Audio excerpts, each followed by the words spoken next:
Hola, ¿qué tal? Y bienvenidos. Este es el noticiero científico y cultural iberoamericano NSC. Nos emociona presentarles el especial de invierno, un recorrido único por los avances y eventos más impactantes de la ciencia y la cultura durante el 2024. Hola, Ana Cristina. Hola Iván, así es, hoy estamos en el corazón de la ciudad de Toluca, en el Estado de México, en el edificio histórico de rectoría de la UAMX, para presentarles este especial que resume un año de conocimiento, descubrimiento y colaboración en toda Iberoamérica. Un espacio posible, por supuesto, gracias a la Asociación de las Televisiones Educativas y Culturales Iberoamericanas, ATEI, que cada año impulsa esta ventana de divulgación. Prepárense para conocer las historias que marcaron la ciencia y la cultura en nuestra región. Estas son las notas más destacadas de un año de logros y desafío en Iberoamérica.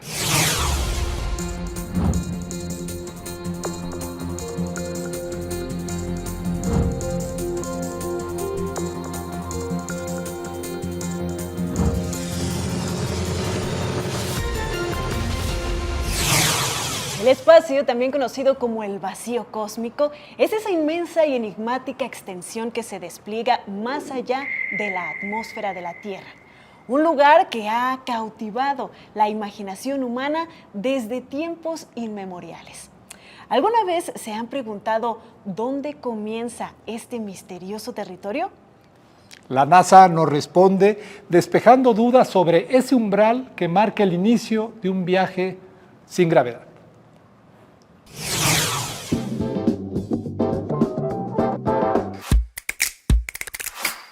So the question, where does space begin, it depends on your point of view. You could really ask, where does the atmosphere end? And as you think of the atmosphere where we live and breathe here on Earth, it doesn't just stop right above our heads. It doesn't stop at Mount Everest. It doesn't stop where the planes are flying. It goes on and on all the way up and just gets less and less dense the higher you go. And it's still there at a very high altitudes. When you go to where the space station is, only a couple hundred miles above the Earth, there's still enough air there to slow the space station down. And if you didn't reboost it with rockets, it would come back to Earth based on the air drag, just like when you're driving your car. So that region up there, even though it's not like what we're used to here, you couldn't breathe there, there's still enough atmosphere there to make it interesting. Not only is there air like we have on Earth, there's ionized gas, there's radiation. All those things together make that environment really dynamic and has something we call space weather. And in a sense, we live in the atmosphere of the sun. So there's this kind of dichotomy there where you go from the Earth's atmosphere, then you're in the sun's atmosphere, and then at some point you're outside that when you reach the heliopause and the heliosphere boundary. So if the question is, where does space begin? It depends on your point of view. If you want to know where does the atmosphere end, it's about 400 miles over your head. But just remember that that space above that is not empty. It's full of all kinds of interesting stuff. And that's what we study at NASA.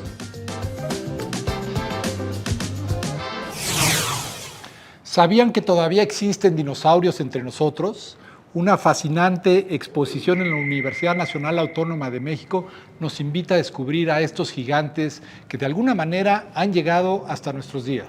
Así es, Iván, los herederos de los dinosaurios no están completamente desaparecidos. De hecho, están más cerca de lo que pensamos.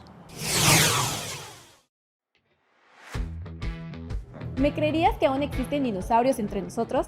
Acompáñame a recorrer esta exposición en el Museo de las Ciencias Universo.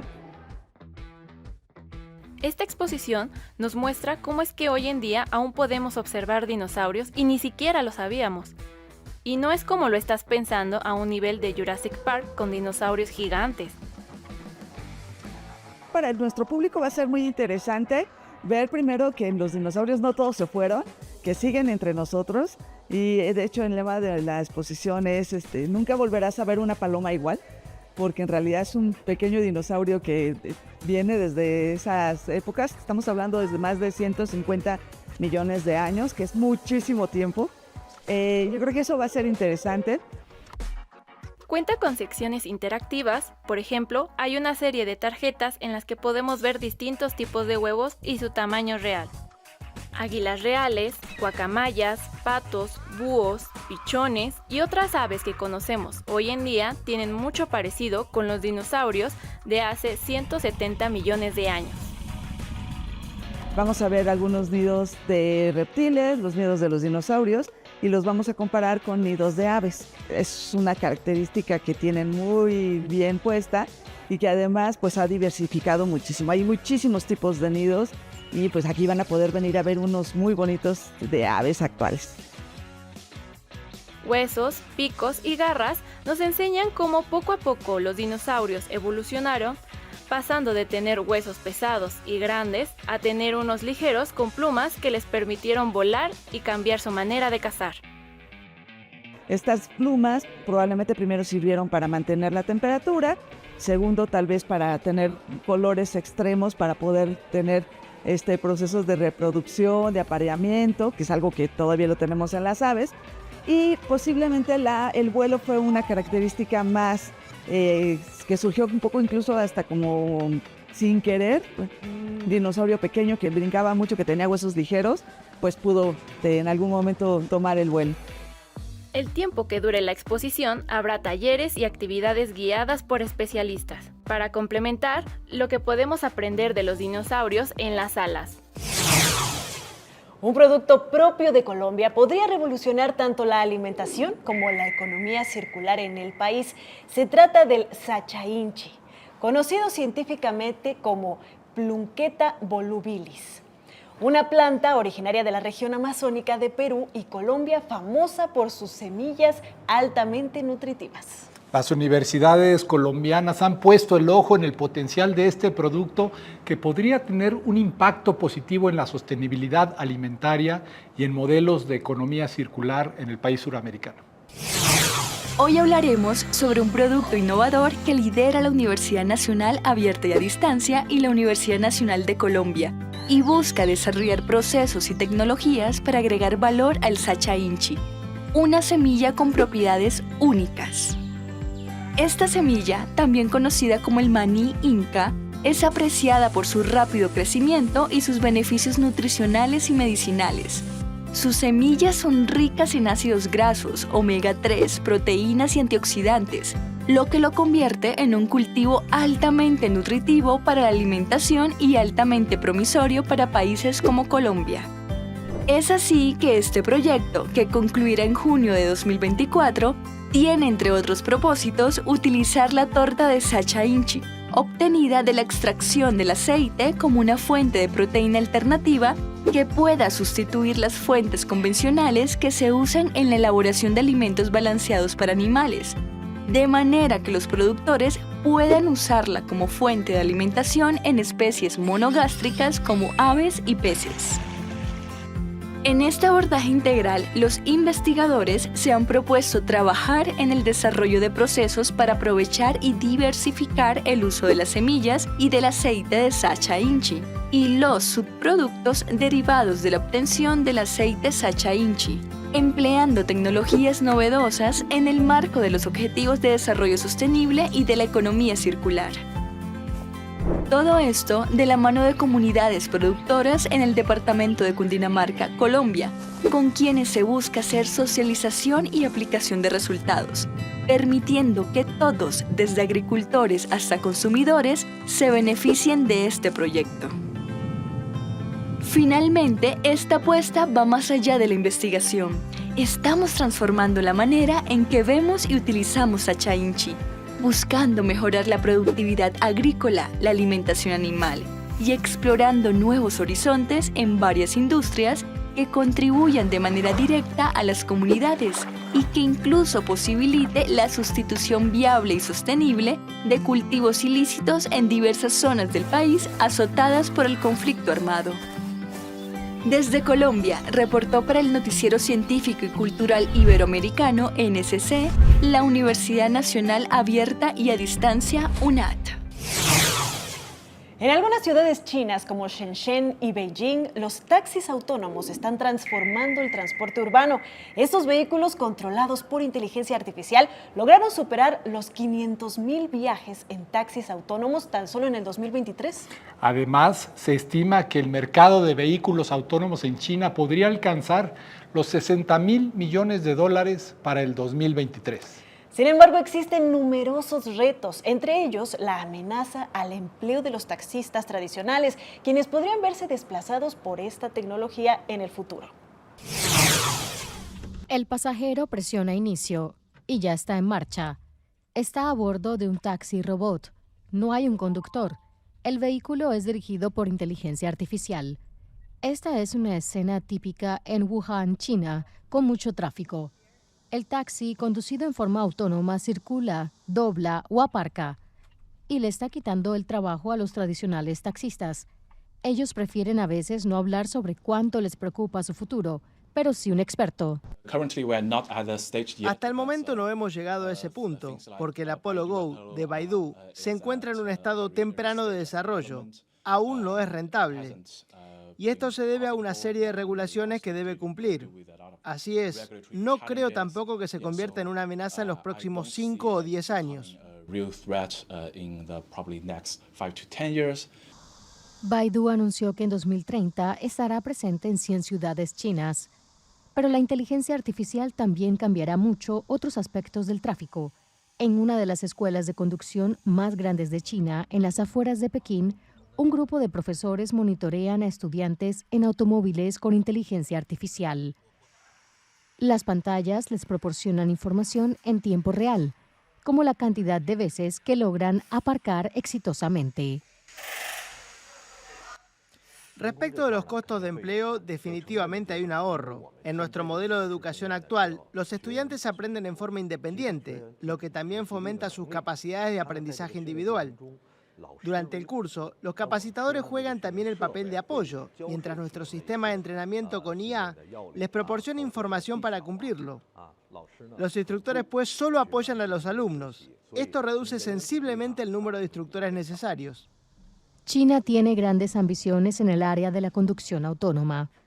Y más allá de eso, en todo lo que tenga que ver con inteligencia artificial. Pero al mismo tiempo, las autoridades temen que crezca el descontento por la pérdida de puestos de trabajo tradicionales. La lluvia artificial, también conocida como siembra de nubes, es una técnica que busca inducir o intensificar las precipitaciones mediante la intervención humana en los procesos atmosféricos. Frente a los grandes retos de adaptación que plantea el cambio climático, la lluvia artificial se considera una alternativa prometedora para asegurar los recursos hídricos en zonas afectadas por la sequía. Sin embargo, esta técnica es controversial, ya que hasta ahora no existe evidencia sólida que respalde su efectividad en todos los contextos climáticos. Vamos a ver en qué consiste. La lluvia artificial no es algo nuevo. En 1946 se llevó a cabo en Nueva York el primer experimento para crearla, con la esperanza de poder combatir la grave sequía que afectaba a Estados Unidos. Se inventó el proceso de siembra de nubes. Este consiste en rociar partículas finas en forma de aerosol o polvo en las nubes ubicadas entre los 2.000 y 4.000 metros de altura. Existen dos técnicas de siembra de nubes. Un avión dispara bengalas llenas de cristales de cloruro de sodio o yoduro de plata. Estas partículas desempeñan el papel de núcleos gigantes, haciendo posible la condensación del vapor de agua contenido en las nubes. 15 o 30 minutos después cae la lluvia. La otra técnica, más barata, consiste en lanzar desde el suelo pequeños cohetes que contienen las partículas. China, líder en el desarrollo de lluvia artificial, utiliza equipos militares ya instalados en zonas áridas para enviar sus cohetes a las nubes. Este cambio artificial del clima ha generado controversia. No hay evidencia científica de que realmente funcione, especialmente en regiones áridas donde la lluvia se evapora antes de llegar al suelo. Tampoco hay pruebas de la toxicidad de la lluvia, cargada de yoduro de plata. ¿Alguna vez te has preguntado cómo es posible tener acceso a Internet en los lugares más remotos de la Tierra? Exploremos a continuación la tecnología que hace posible el Internet desde el espacio.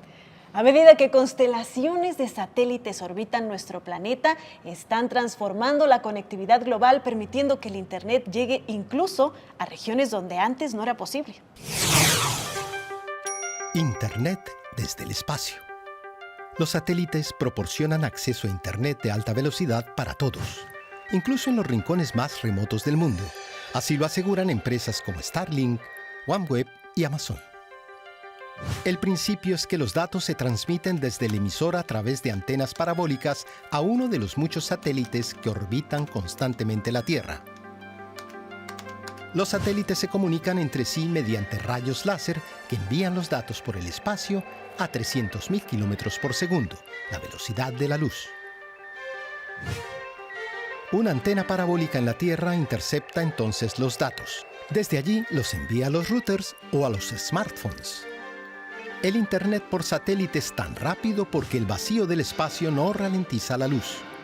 Es muy interesante para las llamadas negociaciones de alta frecuencia, ya que es un 22% más rápido que el cable de fibra óptica. Para los inversores y los fondos de alto riesgo, cada milisegundo supone miles de millones de beneficios. ¿Y para el uso privado? Aquí la transmisión por satélite no da la talla. Las tasas de bits muy grandes y la gran cantidad de usuarios reducen la velocidad. Subir y descargar datos o streamear ya con los sistemas existentes es una prueba de paciencia. Actualmente, Internet por satélite solo es adecuado para zonas sin otro tipo de acceso. Pero esto va a cambiar. Starlink, la empresa pionera de Elon Musk, espera lanzar al menos 42.000. Algo no exento de crítica. Cuanto más satélites, más basura flota en la órbita terrestre.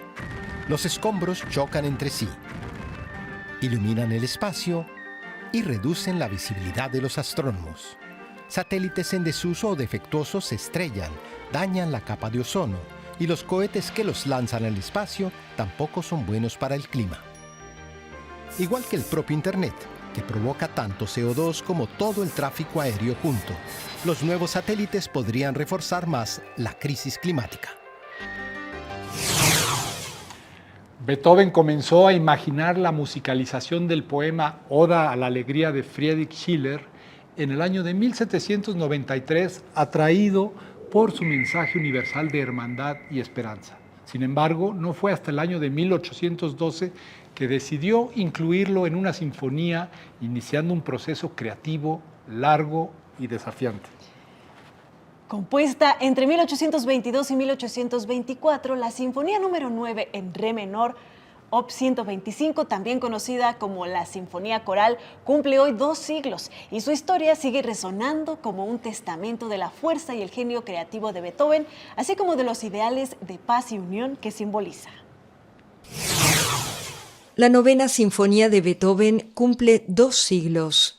La famosa composición fue presentada por primera vez en Viena el 7 de mayo de 1824, pero gran parte de la misma fue compuesta en esta vivienda de Baden, hoy conocida como Casa Beethoven, y reconvertida en un museo.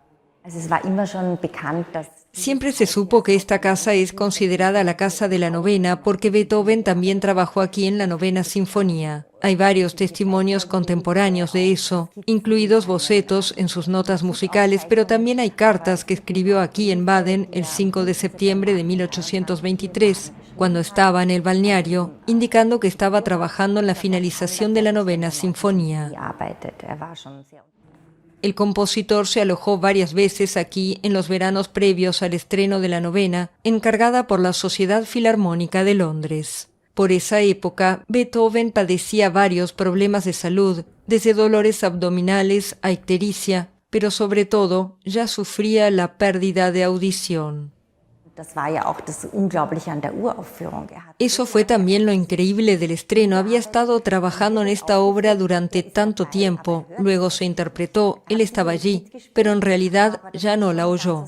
Pero debió de ser algo muy especial poder componer, tener tantas voces, tantos instrumentos, darles las notas y componer una obra tan grande. Eso es algo verdaderamente único. Y la gente aquí experimenta un poco eso y creo que puede entender un poco mejor lo especial que era su talento.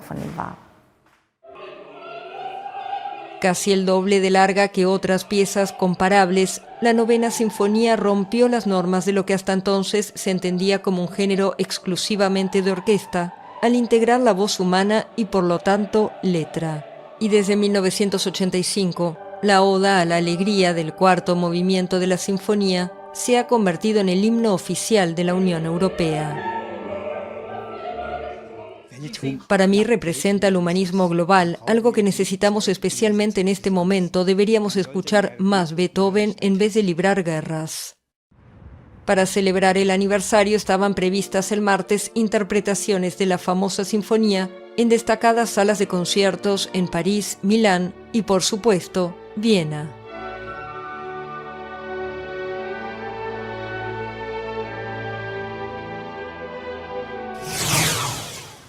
La Basílica de San Juan de Letrán fue consagrada en el año 324 después de Cristo por el Papa Silvestre I, tras ser cedida al papado por el emperador Constantino.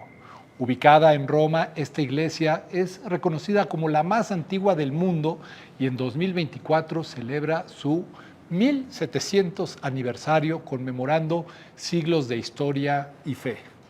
Conocida como la madre y guía de todas las iglesias, la Basílica de San Juan de Letrán ha sido un centro esencial para el cristianismo desde su consagración, simbolizando la unión y el legado de la fe cristiana. Acompáñenos a conocer esta basílica, un lugar de inmenso valor histórico y espiritual que ha presenciado la evolución de la iglesia y sigue siendo un pilar del catolicismo mundial.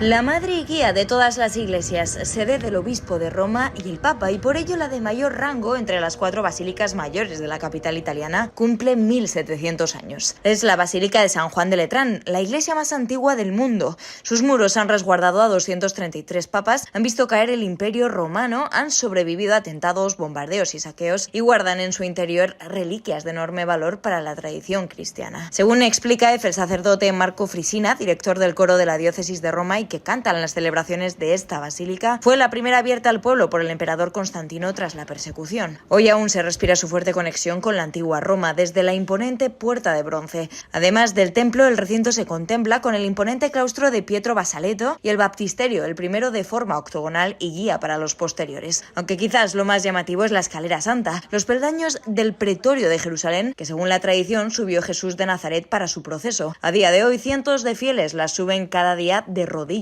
como penitencia. El secreto para seguir en pie durante 1700 años reside en el uso de unos materiales extraordinarios, un arduo trabajo de restauración y el hecho de que siempre ha estado custodiada. Durante sus 1700 años de vida, la archibasílica ha sobrevivido a numerosas vicisitudes que han amenazado su supervivencia y que agrandan la épica que rodea a la Catedral de Roma. En su larga historia, Roma sufrió infinidad de saqueos, pero también ha visto cómo las casi 10.000 bombas lanzadas durante la Segunda Guerra Mundial causaron más de 1 millar de muertos en la ciudad eterna, o como un coche bomba colocado muy cerca del templo por la mafia siciliana Cosa Nostra provocó casi 1 decena de heridos. Las celebraciones por el 1700 aniversario devolverán a esta iglesia parte de su esplendor y se espera que a finales de año el Papa abra su puerta santa para el jubileo de 2025, el último por ahora de los eventos de un lugar por el que parece no pasar el tiempo.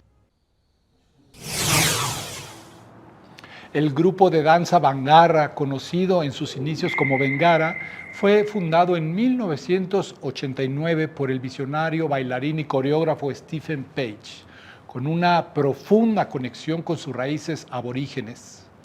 Page concibió la innovadora idea de fusionar la danza tradicional aborigen australiana con estilos contemporáneos, creando un espacio donde la herencia cultural de su pueblo pudiera florecer y ser compartida con el mundo. Desde su creación, Bangarra ha tenido como misión preservar, celebrar y transmitir la rica herencia cultural de los pueblos aborígenes australianos a través, por supuesto, de la danza y el arte escénico.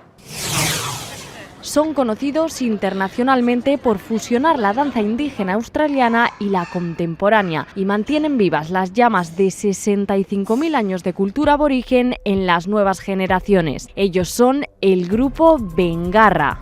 Este grupo, formado por aborígenes, fue creado en 1989 y lo que representan son relatos, leyendas y tradiciones de las comunidades remotas aborígenes a través de la danza. Las comunidades aborígenes tienen mucho que contar y estos bailarines se trasladan hasta ellas para conocerlas y poder contar sus historias. Algunos de ellos afirman que el poder conocerlas de primera mano y luego contar sus historias a través de la danza es una experiencia excepcional y enriquecedora. enriquecedora, porque cada comunidad es muy diferente a la otra, ya bien por su lenguaje como por sus expresiones culturales. Pero el gran reto para Bengarra es la interpretación, ya que puede generar algunas complicaciones por las tensiones entre la tradición y la modernidad. Ese enfoque requiere entender la complejidad de la cultura de los indígenas australianos, así como el impacto que sufrieron estos pueblos por la colonización británica, que a principios del siglo XIX los despojó de sus tierras y luego se llevó a sus niños durante décadas para educarlos en el seno de familias e instituciones occidentales. Muchas gracias por acompañarnos en este especial 2024 del Noticiero Científico y Cultural Iberoamericano NSC desde la ciudad de Toluca, en el Estado de México. Queremos extender nuestro sincero agradecimiento a las decenas de socios institucionales que con su valioso trabajo de producción y sus plataformas hacen posible que este noticiero llegue a ustedes cada temporada. Por supuesto, también el agradecimiento a la UAMX, que está celebrando el 60 aniversario de su ciudad universitaria, de los 196 años de vida de esta universidad. Desde aquí nos despedimos. Mi nombre es Iván Carrillo. Hasta la próxima. Yo soy Ana Cristina Olvera.